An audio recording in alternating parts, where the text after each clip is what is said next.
Hello, everyone, and welcome back to another episode of Disc Golf Examiner. I'm Brian Keegan, your host, and I'm joined today by Nathan Queen, who's in the lead currently right now in this video. Nathan, how are you doing? Doing well. Glad to be back for the Final 9 here. That's right. We got the Final 9 MPO Lead Card from the 30th Pittsburgh Flying Disc Open. Super excited to bring this coverage to you. Brought so many people together from so many different states, all the way from Washington, North Carolina, West Virginia, Ohio. We had some really great players show up, including Nathan, who's from Raleigh. And if you saw our third round coverage, Nathan helped me cover that as well. And I think you did a fantastic job. So we had you on back, Nathan. So thanks for joining us. Well, thank you. I'm happy to cover the back nine here. We're playing some different tees this round than we have in the other three rounds. We'll actually be throwing from the blue tees. Yeah, so the blue tees are up another, probably, it varies, but it's a good 50 to 100 feet difference. What I noticed playing the Final Nine is it definitely does change your shot placement where you want. Yeah, I mean, it really can absolutely change where you land, where your second shot's going to be from, and it definitely varies things up. Now, I usually play the blue tees there at Moraine, so I might be able to give a little bit more insight from the closer tees. Yeah, this was the first time I actually got to look at any of them. I only got to practice 2 rounds on Friday, and since we were playing mainly the gold tees, I stuck to the gold tees Friday. So this will be my first look here. Well, the first round, you got a 53, second round 57, third round 57. So you're averaging pretty well for the course for not having really played it but 2 times before the tournament. Yeah, I actually didn't even keep score on Friday at all. So I had an idea of how and where I wanted to be on the course, but I didn't actually have a set number that I was looking for. So here's our card. We have Nathan Queen at 31 under. We have Alex Russell behind him at 27 under. Corey Ellis and Andrew Fish joining us at 24 under. And I believe they're tied with some gentlemen just behind them.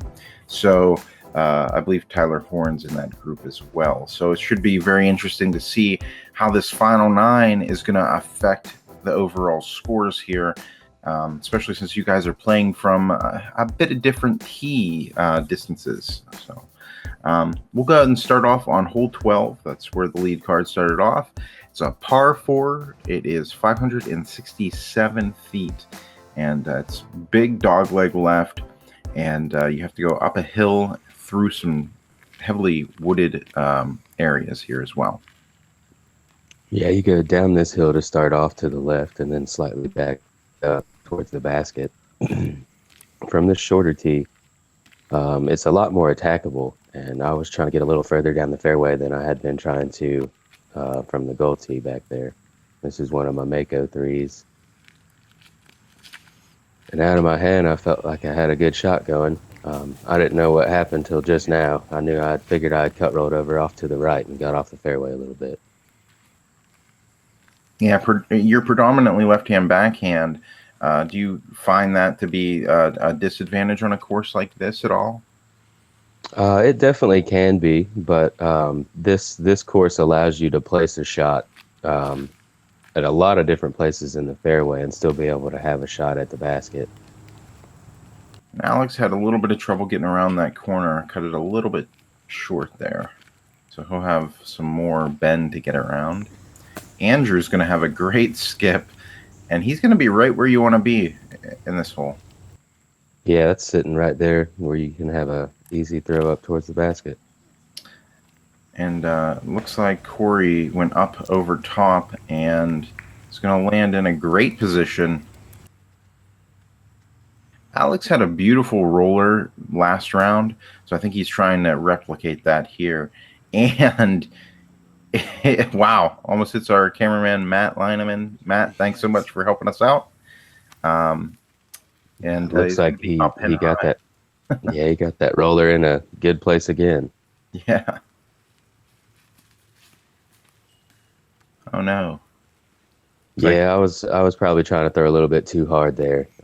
Little amped up to get this final 9 going. And you can get into a bit of jail up top whenever you get up that way. So we'll see. Oh, with Andrew with a beautiful second shot right under the basket.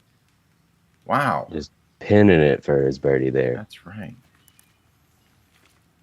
Now, I know Fish came into this round, and he is one of the players you always have to watch out for. We got to cover him last year at PFDO, and he's I believe coming into this round 1024 rated, so he's a really solid player, and you just can't count him out. Unfortunately, you're gonna clip a tree there on your upshot, and then and I catch another tree there. I had a pretty open look there. I was just trying to lay up for an easy bogey at that point. I'm struggling to start off this final 9. Alex with a great layup. See me here. I'm probably 40, 45 here, just outside the circle for my bogey look. Bogey. Oh, nice putt. Wow. Yeah, that one felt good too. Even though it was a bogey, that putt felt good. Andrew Fish actually came up to me later on and told me he thought I was going to lay it up just because I already had a couple strokes, but I needed to get that one for myself. And you see Fish, he's 5 strokes behind now. We got eight holes to play, so it's definitely you can never count this guy out. It's hole 13's a par 3. It is 252 feet, and this is a very tightly wooded shot as well. We really have to get through these rows of trees and get up to the right.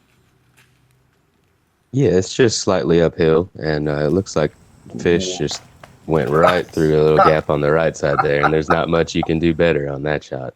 Wow. Yeah, short of getting it in the basket, that was the perfect shot.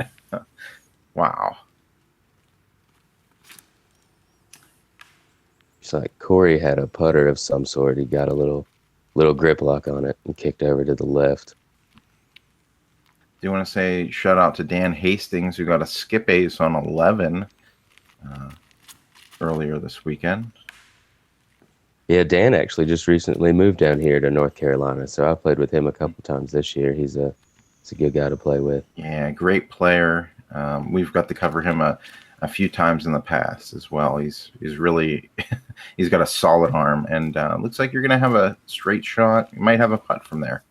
Yeah, I was hoping to get a little fade earlier than that, but I still might have a look at it.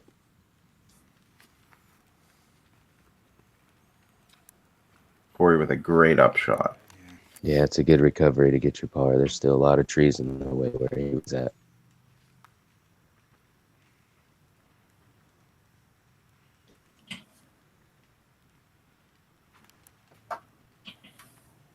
Alex looks like he's going to hit a root. He's going to be a little bit away from the basket, but we'll see what he's able to do. He's a great putter, so you can never can count him out either for putting.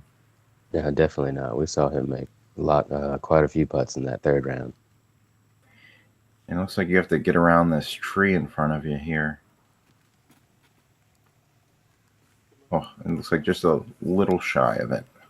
Yeah, I caught a little bit at top right, I believe, but not too bad of a bid with that tree in the way. And there we go with Alex hitting his par, no problem again.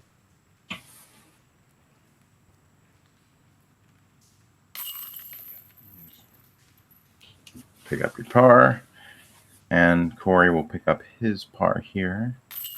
We still haven't seen Fish yet. Don't forget about his shot. Right there under the basket. Amazing. 2 tap-in birdies in a row. Starting out good. Cutting that lead down to 4 as we move on to hole 14. It's a par 4, 444 feet. This one's really nice, really interesting hole. We'll see a lot of shot variety here because of the way this particular hole allows you to shape your shots. We have Fish coming up with a roller, going to get around the trees. Is it going to stand up? Just Looks Not like it's quite. standing up now. Yeah, Oh, there it is. There it is. Yep. wow, all the way up there for an eagle look. And he said, "Uh-oh," off the tee. He didn't think he did that quite right, but it worked out for him pretty well. Yeah. Yeah. The left side of the fairway there does give you a look at the basket. Corey's throwing a straight up hyzer flip. Oh, except he's going to clip a tree there. That's still a good shot. It got up there a good ways before it slowed down. He'll still have a good chance of getting his birdie from there. That's the most solid hyzer flip I've seen on this hole, I think. And Alex is going to clip the tree as well with his sidearm. But that'll give him a look and a gap to get to the basket.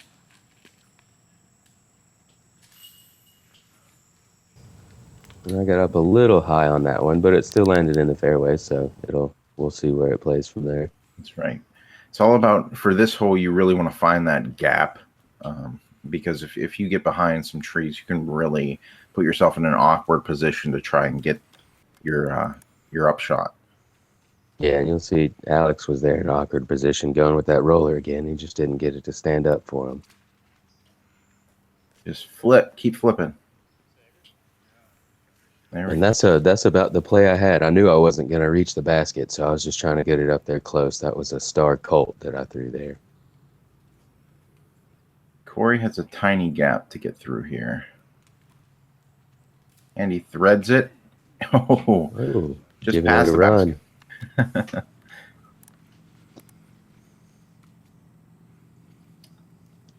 This will be for Alex's birdie.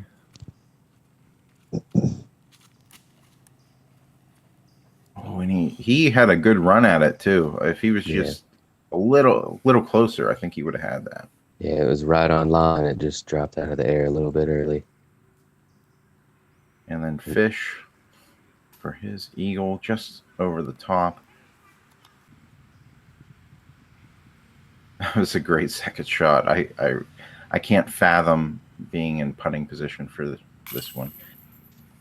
And great birdie. Yeah, it felt good to get that one starting off with a bogey par to get me back to even for the final 9. Especially whenever you see Fish coming up again with a birdie. Oh yeah, I almost thought I was going to lose a stroke there with my birdie. He'll be tying it up here with Alex on this hole. And we're moving up the hole number 15. It's a par 4, 744 feet. This is in the C position, so it's all the way to the right. And probably one of the more unique positions for the hole. I don't see it down here very often. It makes a very interesting play. This was definitely one of the tees that affected where you how you played your tee shot also. This puts you in range to make it over the edge of that hill fairly easily. And you'll see you'll see these players here just still laying up to the top of the hill, even though they are able to go further. Yeah, I think that's a smart play. I really do. I think being up on top of that hill, you have a nice throw over top of all the trees. If you get down that hill, you're going to have some trees in your way. So it looks like I was going to get down the hill a little bit as that lefty. I thought I could actually get closer to past that tree in the fairway, but I just kind of gripped on it a little bit and went too far left. It looks like Alex kind of had the same idea that I did. And, we'll see where he ended up at. I think it was right there on the edge of the fairway. Mm-hmm.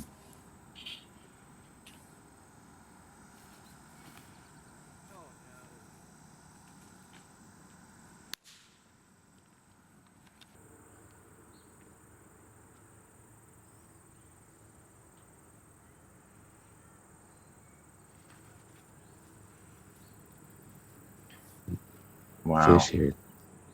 What a beautiful. It looks like he's going to catch a tree there, but it was coming back pretty nicely.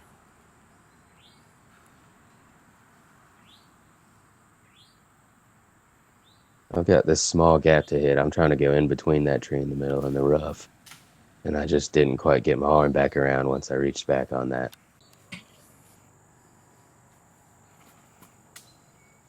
Alex throwing out, coming back towards the basket there.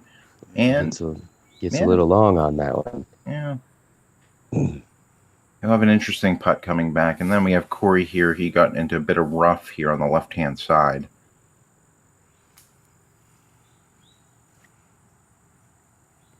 You couldn't even see him, and that thing came out with a lot of power on it. That was an incredible shot out of the woods.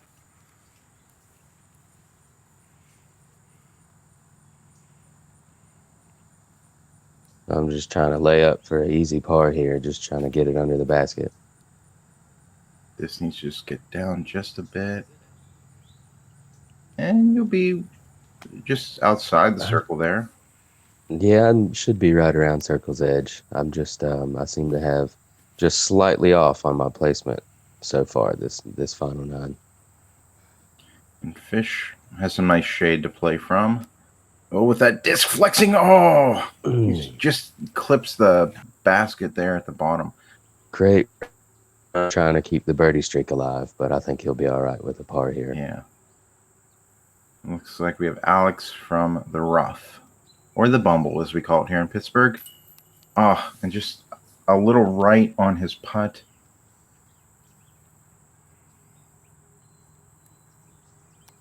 Corey from outside the circle here. This is for his par. Oh. I pulled it a little right there. Luckily, I didn't get too far into that bumble there. I just had to get 1 foot in there. Yeah, it looks a lot closer in this video, but you are about the circle's edge there.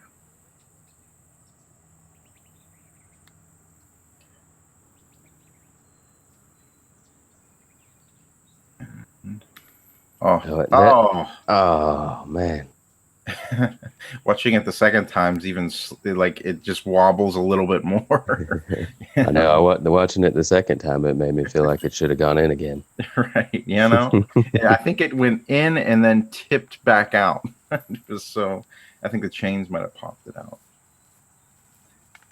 So yeah, so I'll be taking my second bogey here of the final 9 and subsequently the weekend also. Yeah, yeah.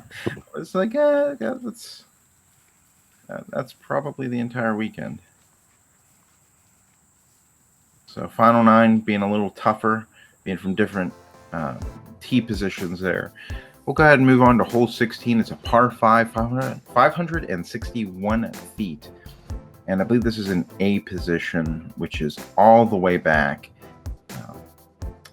Now, what's really cool is that being in the blue tee position, you guys are up a bit more. You can go run up the hill. Looks like Fish is going for a trusty roller here. Great skip, great jumping. And that disc is halfway down the fairway. Yeah. He's gonna. It looks like you could see the basket there, and that into that shot, he'll have a pretty open look for his eagle throw up. It looks. Look out, Robin!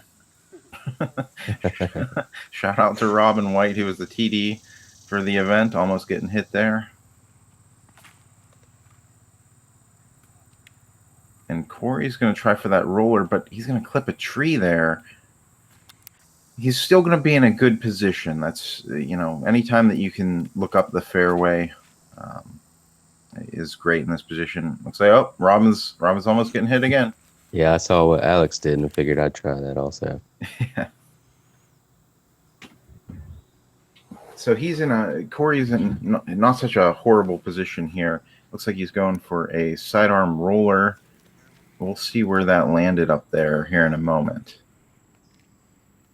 And then the Alex will be throwing from his position.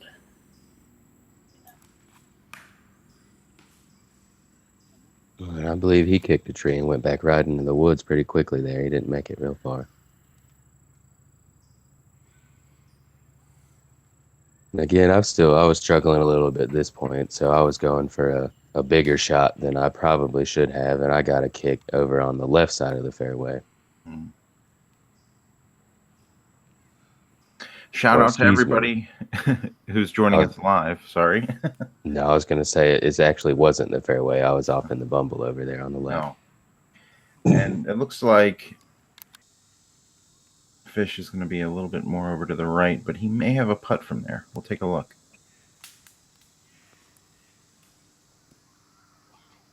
Alex with a little bit of a roller out. Yeah, it was a pretty good out from there. He'll have a long putt still for his birdie opportunity, I believe.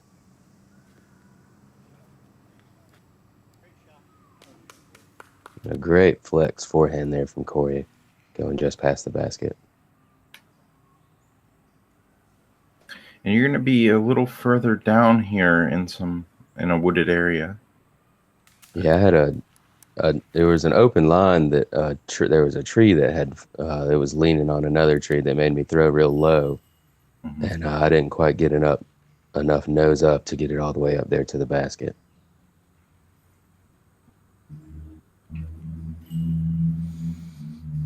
Alex from far outside the circle. He'll lay up. That's one of those. Yeah, it looked like he wanted to bid it, but there is a possibility to roll away behind that basket, so it's hard to go for. Fish will be close to the basket for his bird.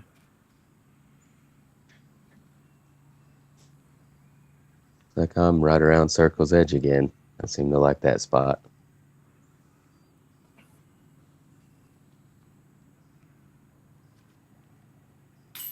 Oh, and just off the right side of the basket. Yeah, a little bit more chains, a little bit more basket, but not quite right just yet. Mm-hmm.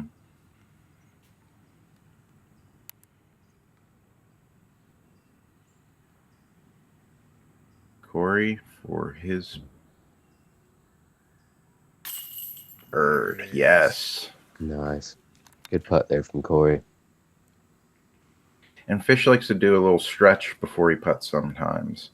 Loosens him up a little bit, I think. Yeah, gets that blood flowing.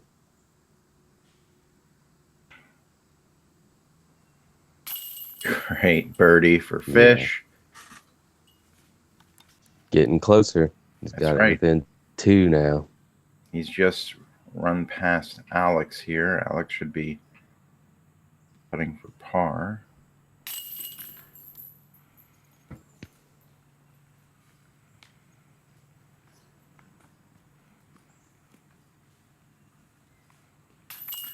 All right, so you'll take your par, cuts your lead down to 2, and we have a chase going on here on hole 17. It's a par 3, 249 feet. This is dogleg right. It's in the C position. I'm sorry, it's in the A position, I believe. I believe it was in the B position, actually, up there on that concrete. I can't remember. We'll see here in a moment.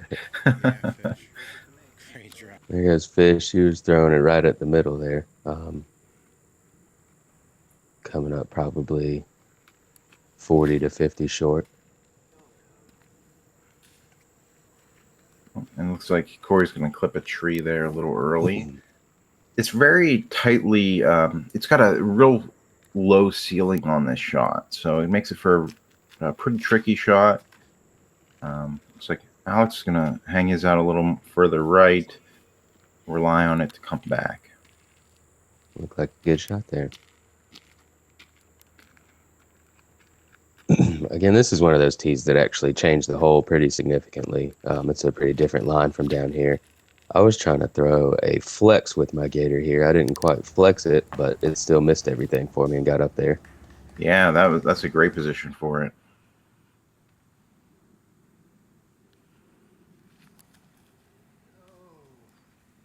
Where he's going to have a great layup there. Should be an easy putt for him. Now, I should say, between the rounds here, we got some significant rain. Oh, and Fish. Wow. From far outside the circle. Yeah, 50, 55 feet right there. No problem. He's just rolling with the birdies right now. Yeah. Alex with a solid putt as well for his birdie. And I'm really wanting to make this one now. I know I just watched two good birdie putts outside of mine. That's right. There we go. Answer with a birdie as well. Just got to keep that lead.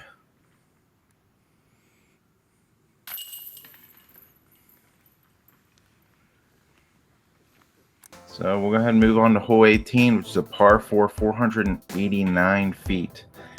You do have two OBs here. So if you land in the OB, you do throw from the drop zone. So just to keep that in mind on this shot makes it that much more dangerous. Looks like Andrew has put down a towel so that he doesn't slip. And I did want to mention it did rain between the rounds. It was very humid, and the ground was very slippery, especially those tee pads.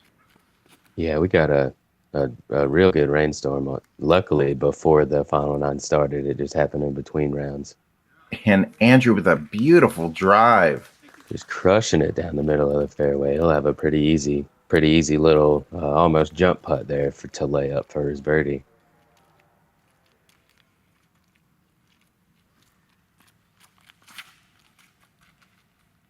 Alex is going to flex his shot out a little bit.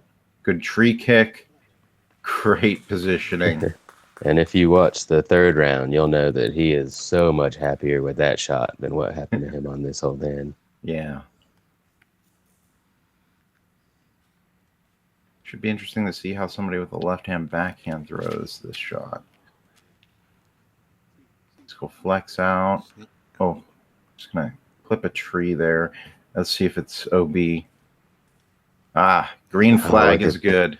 The lucky green flag there.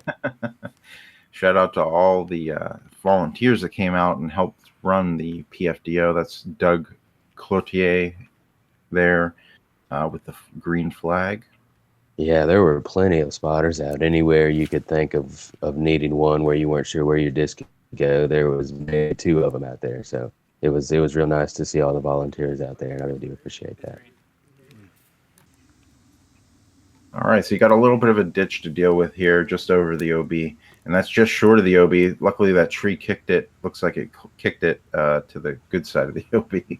Yeah, I've almost got a flat stance here. I'm just I was still looking to get up there for my birdie. Yeah, and that'll be just past the basket, but it does give a very scary putt because you have OB behind the basket from there. Yeah, that is the play I was going for, though. You didn't want to come up short and end up in that OB for sure on your second shot. And it looks like Corey's in a bit of woods there. For him, though, he's going to be able to get up and, he's going to be close down to the OB. Yeah. Here in a second. Alex is probably looking to run this. Yeah, I would think so.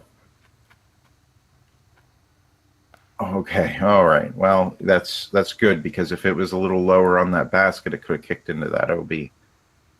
So good layup regardless. Andrew, same thing. Smart. For him, first tap and birdie. Looks like Corey did end up going out there. So he'll be looking at his par putt here.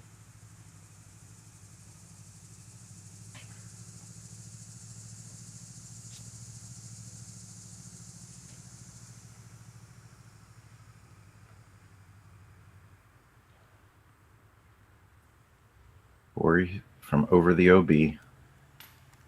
Just the top of the basket. Here you are. You're probably 30. You're probably about circle's edge there. Oh, and just a really unfortunate kick there down into the OB. I thought it might be a little bit more exciting for everybody else if I just went ahead and tied it up right here. Especially on a weird sloped hill like that too. Wow. At least I made my bogey putt. I actually felt my jaw drop whenever whenever I saw that go into the OB. It's such a tough position to be in at that point, and to see it tied up going into the final two holes. Yeah, I wasn't. As soon as I let go of that putt, I knew I had missed it, and I was just hoping for the best, but it So didn't quite work out for me that time. But here we are on hole one. yeah, it's a par 3, 342 feet. This is in C position. It's in the woods a little bit.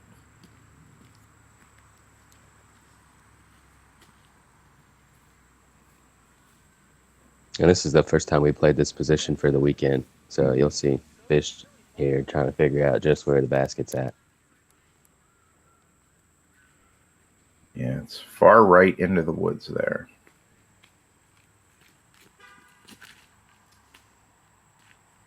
He's going to get a good flex out of that. Oh, yeah. Yep. Yeah, that's going to be a great shot there for Fish. We'll see if he's able to make that putt. I'm not exactly sure where he landed. Yeah, if I remember right, he put it pretty close. It's not really an issue for him, I don't believe. Alex. Oh, he's going to just spear right into the mud pile there. Yeah, getting it a little bit low.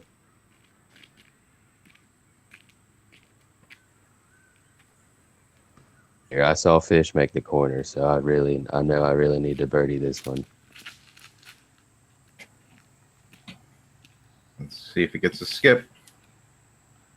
Oh, he's going to clip a tree and prevent it from going right. Yeah, I threw that how I wanted to, just caught that tree at the end and didn't get that right movement. Now, this is probably a hole where you kind of have an advantage on these other players with your predominantly left-hand backhand. Yeah, I've got that natural left to right finish, and that's exactly what you need on this hole. And you can see Fish down there. It's 6 feet away. Got Corey here gonna give he's probably about 70 out here, trying to give it a bid for his birdie. He'll be in a good position to take advantage of a par. Alex has some trees to get through here before with this putt. Yeah, looks like he just got it up a little bit and hazarded out early on him. You can tell everybody's really wanting to make it at this point, though. Everybody's pushing.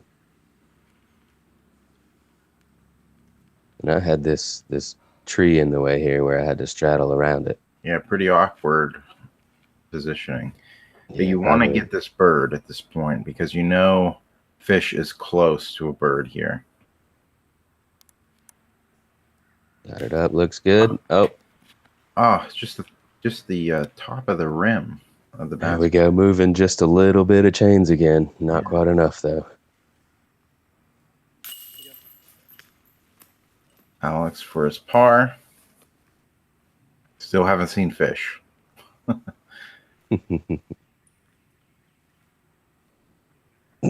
Corey for his par.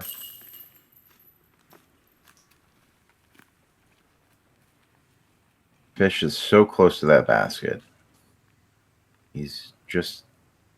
Yep. Yep, that's exactly... Wow. What a drive. I'm going to try this next time that I putt. I'm going to try this stretch. Get your blood flowing there. That's right. It's working for him. Maybe it'll work for me. Who knows? I don't. Theory sounds right to me. So taking a par, which means that Fish is up 1 on you going into the final hole. It's a hole 2, par 4. It is 381 feet. So this is the first time in the tournament that you've had anybody ahead of you. Yes. This is the first time I've been down the entire tournament here on going into the last hole. And with Fish, I believe he's 7 down through this first 8. Let me check here for a second. Yeah, he's 7 down. And he actually has a little bit of early release there. I don't know if some nerves got to him, but he got a kick back to the fairway where he'll still have a good look to get up there. Yeah, I think that disc just hooked up a little bit more than he wanted it to. Alex, this will be a beautiful drive. Great skip up the hill. Yeah, That should be an there. easy birdie for him.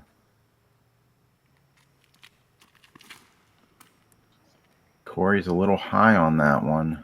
Looks like he's going for it, trying to get up to the basket. He's out. Looks like he caught a tree up there and went OB. So hole 12 is on past hole 2's basket. So this is the one blue tee that I got to throw on the way to start the final 9. I threw my Mako 3 there and just put it exactly where you want to be at. Yeah, that beautiful drive. And Andrew's got a lot of hill to get up here. Luckily, he's got a gap there, and unfortunately, he's in the middle of a mud pile. He's gonna throw up. Oh, it actually hit the bridge, I think, and skipped across the other side. I think he is clear for his putt, though. He's going to have a very long putt. He did stay in bounds. Yeah, he did stay in bounds there. 55 uphill look for his birdie still.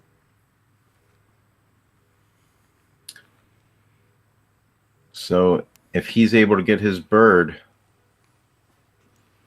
that means you've got to make it in this next one, right? And that's what I was trying to do. I'll be giving it a run here. From a little bit of an awkward position, patent pending, right? Patent pending, yeah. I've got that Star Colt. And I didn't quite give it a run, but I am sitting up there, put a little pressure on him where I've got my tap-in birdie. This is for Andrew, for him to secure his win. Otherwise, we're going into second round, extra innings here. And it looks like that may be the case here. Corey. This is still for his birdie. Yeah. He went for it off the tee and made it up there over the OB. Just left.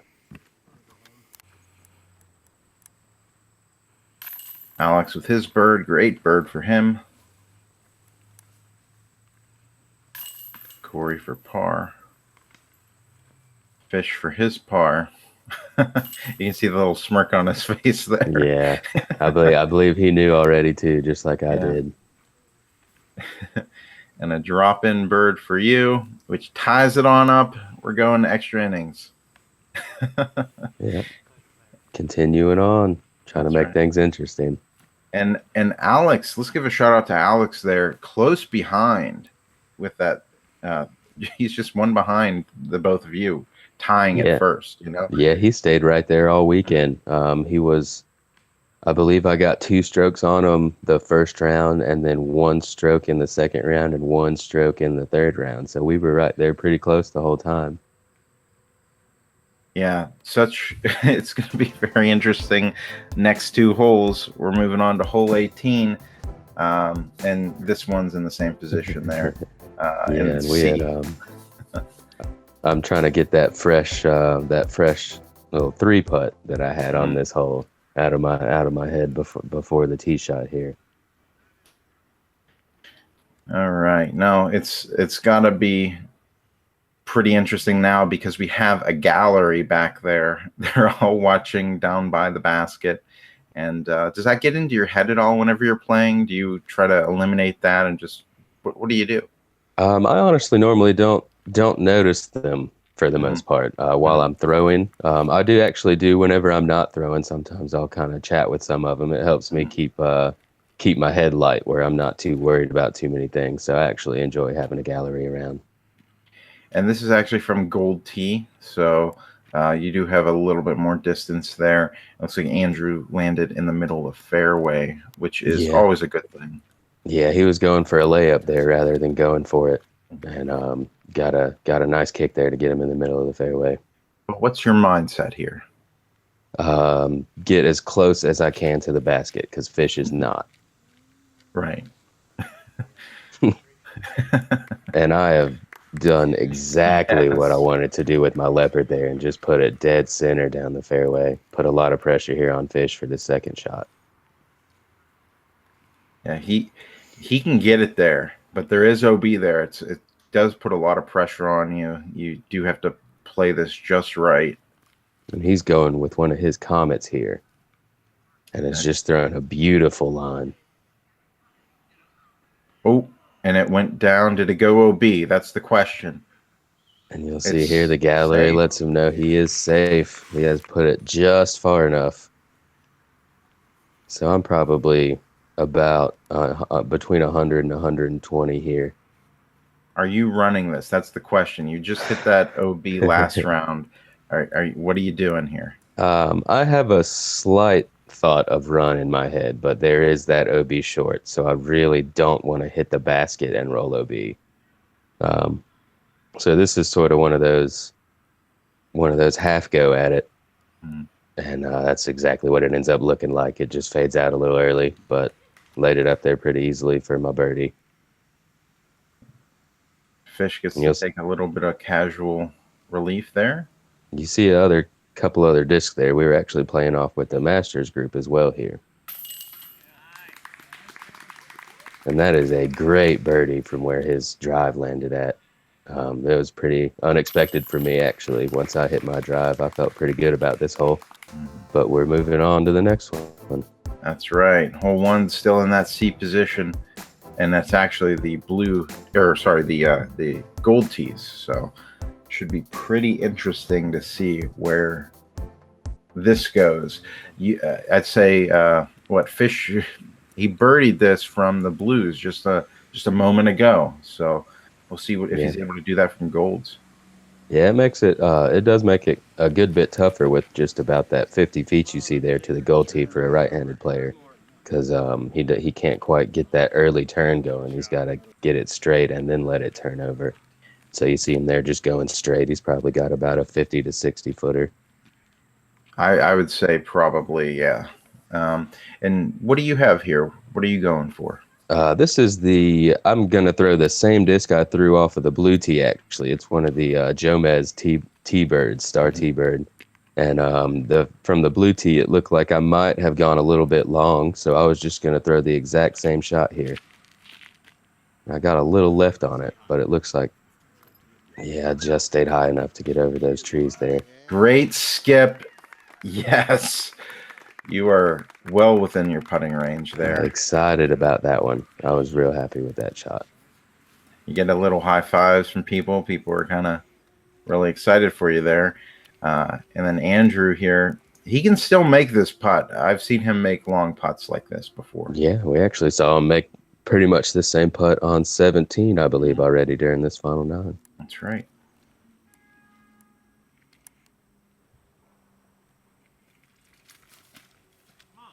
And, just a little shy. Good line, just a little bit low.